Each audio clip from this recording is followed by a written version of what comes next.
Throughout Minecraft's history, countless versions have been released, some in the form of major updates, many bug fixes, and the occasional experimental version. While Java Edition's launcher allows users to play most of these versions, several of the early ones were never officially archived and exist only through players with the jar files saved to their device. However, on June 27th of 2024, a previously unheard of version of the game was archived, a version so strange the developers had kept it a secret for over 13 years. Nah, I'm just playing, it's nothing that sinister. But regardless, this version, Java Edition Beta 1.2_02 2011-05-17, is a very unique and weird experience to say the least. Given this, I think it's worthwhile to talk about it. In this video, I will be discussing its history, showcasing its gameplay and features, and showing you how you can play it for yourself.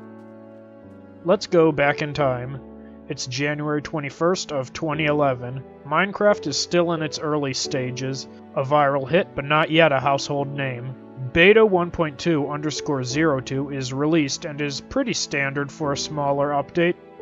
It made it easier to get lapis, corrected some minor spelling errors, changed the process of downloading skins, and added a really buggy feature for taking high-resolution screenshots.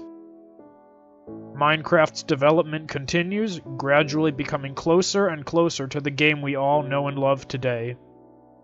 Meanwhile, while the community was having fun with the newly implemented Lightning and powered Rails, a modified version of Beta 1.2_02 was developed unbeknownst to the player base. This special version, compiled on May 17th of 2011, served as a means to test several experimental features, most notably the Builder NPC. Indeed, this update includes a mob that very few people have ever heard of. We'll discuss the features in depth later on in the video.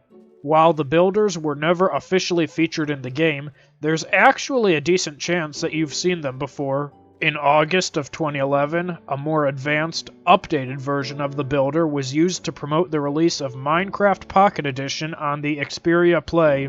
Due to the limited amount of information available, it is unknown whether the builders were ever intended as a proper feature or if they were created solely for promotional purposes. On June 27, 2024, 13 years later, the website Omniarchive posted the version, making it public for the very first time. With its unofficial release, players were able to discover all sorts of fascinating features. The version by default only adds the builders and their mechanics, but has unused code for several other additions. Luckily, this code was left unobfuscated, so the community was quick to re-implement it. With all that said, let's take a closer look. Upon opening the game, the first thing you'll notice is that the Minecraft logo is different, instead being Minecraft, which already tells you that this is going to be a very different experience. Upon creating a world and spawning in, the player is greeted with several mobs that have the default player skin and wield iron pickaxes. They approach a nearby structure and place a series of blocks.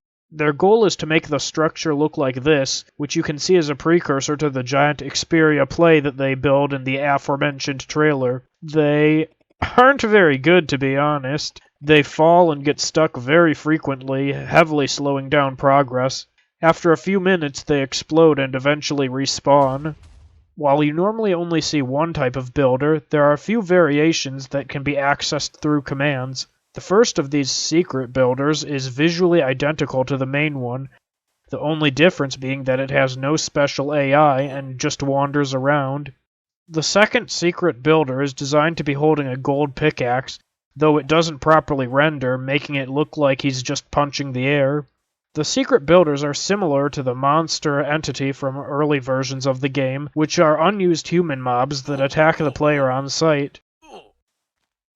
In addition to builders, you can find empty brick houses scattered throughout the world. These structures are simple, hollow boxes composed of bricks that can generate in different sizes.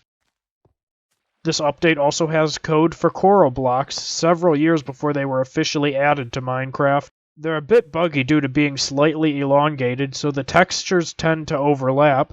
The color of the coral is chosen based on the coordinates it is placed at, rather than being just one set color. Something else worth noting is the inclusion of ravines. They weren't officially added to the game until 4 months later in Beta 1.8, so it's fascinating seeing them in such an early version and functioning pretty much the same as they do in 2025.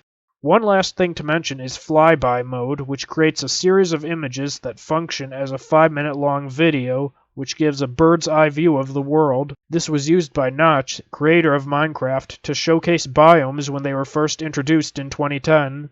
The code is broken, so I wasn't able to get any footage of it, but YouTuber ZFX97 was able to restore it and upload their own flyby video, which I recommend checking out. So now you might be wondering, how can I play this for myself? Well, I'm here to help you with that.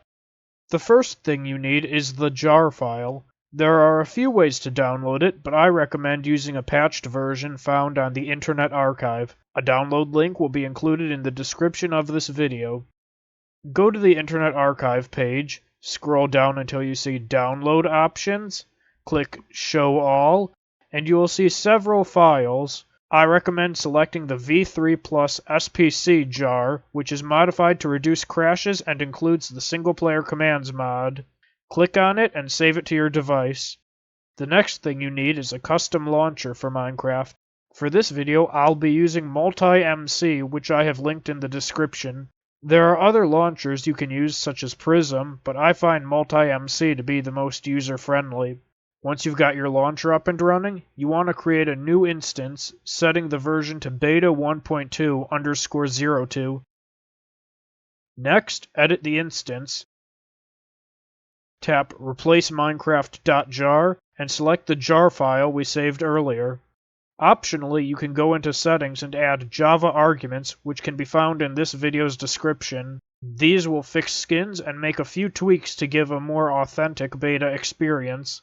Now just hit launch, and after a few seconds you should see the Minecraft logo. Create a new world and hopefully you'll see the builders at work. Now that we've successfully installed the special version, I'll explain how to test some of its features. If you have installed single-player commands, press T to use them. Entering help will give you a list of valid commands. You can type in spawn list to see all the mobs in the game. This can be used to spawn the builders and secret builders at your convenience. To spawn in the coral block, just enter give93 followed by the amount you want of it. And that's it. I hope you were able to learn something new about Minecraft's history and weren't too put off by my terrible voiceover. For additional information and relevant links, check the video's description. I'm gonna be honest, this is my first time making a video like this, so I don't really know how to end it. I guess I'll just say thanks for watching and keep on rockin'. That's gotta be the most embarrassing thing I've said in my whole life.